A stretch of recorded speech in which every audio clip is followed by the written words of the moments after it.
Hello, and welcome to Alfonso's English. Today we're going to finish off my level 0 course, which you can find in full on my Gumroad site, which I'm going to link in the description box. And today we're going to finish with the last shadowing video. What I do in the course is both reading and shadowing, which is the way to learn to go to the next level. And I also have other courses about pronunciation, which is stuff that I'm going to talk about here, something that you should know already about the sounds of English, right? What vowels we use, our rhythm, all of that is explained there. But either way, this is the final shadowing video of the level 0. It's a little bit easy. I chose Spongebob, but the problem with shadowing is that there's no way to make it easier the way I can make books easier. With books, I can just write it myself, right? Grab a story that is complex and use simple words and it's easy. But with shadowing, that's made for native speakers. It's not made for learners, right?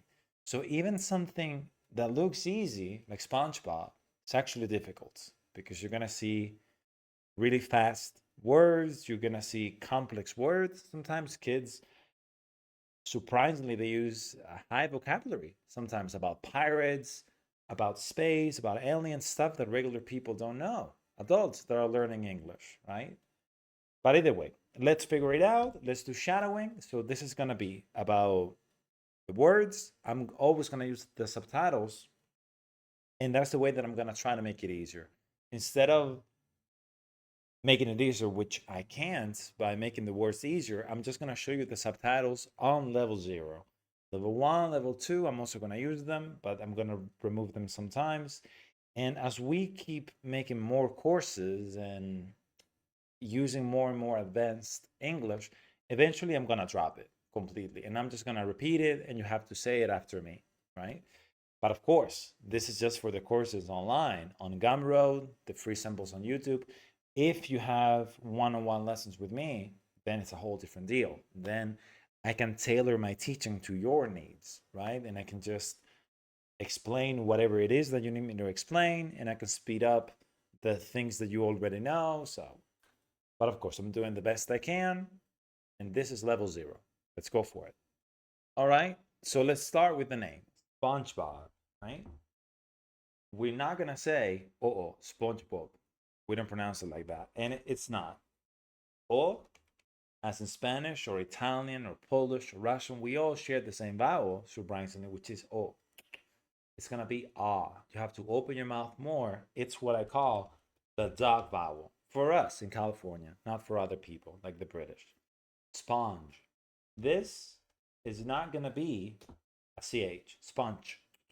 You're gonna pronounce it with a J, like John. Basically a ch, but that sound is unvoiced.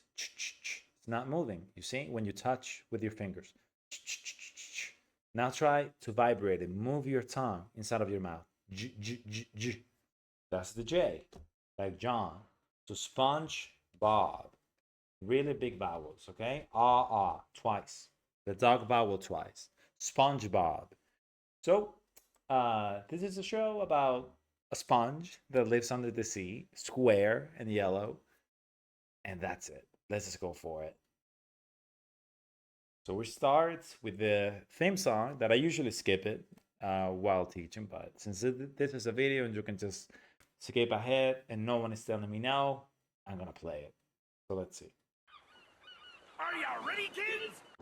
Are you ready, kids? No one's gonna say kids, kids. And the pirate, by the way, he speaks with a weird accent. People don't usually speak like that.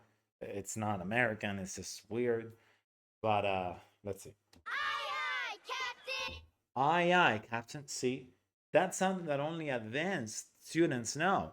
But kids know that. American kids know that already. Because when you're a kid, you get to explore, you get to know about different genres like horror movies. I mean, not real horror movies, but they know about vampires and ghosts and pirates and dinosaurs. But either way, it's just old English for yes. Scottish use it. Scottish people use it still a little bit, but it's just old. I. Okay, pronounce just like this. Same pronunciation as this. Same pronunciation as this. I. and they say it twice, just but you can just say it once. Like for example, if you're watching Game of Thrones, right, which is inspired by the Middle Ages, they might say talking to the king, I, meaning yes. But okay, let's see a bit more. I can't hear you. I can't hear you. That's easy, right? Aye, aye, Captain. Okay. Oh, who lives in a pineapple under the sea? Who lives in a pineapple under the sea? Well, very straightforward. I hope you know what straightforward means. It means direct, right? Wait, let me change this. It means direct, like there's no confusion. One line, straightforward. So, who lives in a pineapple under the sea? That's his house. He lives there. Spongebob, I forgot the surname. SquarePants. Why? Because his pants are squared. He's squared, so. Absorbent and yellow and porous is he. Absorbent and yellow and porous he is. Interesting word here. Porous, we're not going to pronounce it like ooh. That's French. Porous. We say oo, like door, and then nothing. But this is when I use my symbol, the underscore. Porous. I'm going to type it using my notation, which this is Alfonso's creation. Didn't copy it from anyone. It's my own. Porous, right? I think it's more visual than IPA, but either way, I mean, if you're in level 0, you shouldn't know about IPA, so I'm not going to talk about it. But what does that mean? So pores are about, they're like holes that we have, human beings have it too, in our skin, right? So I'm going to type it as skin pores. Think of holes in our skin, could be in a rock, could be in a sponge, right? Those are pores. And absorbent, well, that's kind of easy to absorb. It's just to be able to take water, right? Not to consume it, just to take it into your body, absorb like a sponge. It's dry, then you put some water, and it swells up. So, absorbent and yellow and porous is he. It's kind of weird because you would say he is, not is he. But again, this is a pirate. It's a song. It's not proper grammar. Okay. If nautical nonsense be something you wish. If nautical nonsense be something you wish. Well, that's a horrible sentence. You see what I mean? Kids actually get exposed to really hardcore English. But either way, nautical just means related to ships, to the sea, to the navy, okay, to the ocean. Nautical. Nonsense, well, something that doesn't make sense. B, that's weird, right? I would say if nautical nonsense is something you wish to learn, that's what I would say. We would use the present. This is something called the subjective. You don't need to learn that. That's just very advanced, so just ignore it for now. And basically forever. Like you should learn it, but you should never use it. So if nautical nonsense should be is something you wish. Then drop on the deck and flop like a fish. Then drop on the deck and flop like a fish. Well, that's just difficult, To drop, I'm going to talk about it. Most people know what is to throw, right? If I have a baseball and I throw it.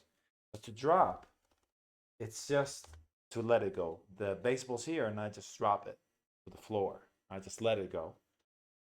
Okay, move that. And drop on the deck. The deck, it's a bit difficult too. This is a part of the ship. I'm not sure exactly how to explain it. So you have a ship. Wait, we can actually find it. Ship deck. It's like the place where you stand on the deck, on the ship. It's like that. It's the floor, but on top of it, not below, because you can go inside of the ship, just on top. Okay, the deck. Not so difficult. So then drop on the deck, like fall to the floor, right? On the ship, because this is all, it's a pirate, all related to the ocean. Flop like a fish. Well, what happens if you put a fish outside of the water, right? They start to move like this, like to jump. That is to flop. So if nautical nonsense is something you wish, flop like a fish. It's just a joke, right? Just dance like a fish, like move on the ground like a fish. Fish.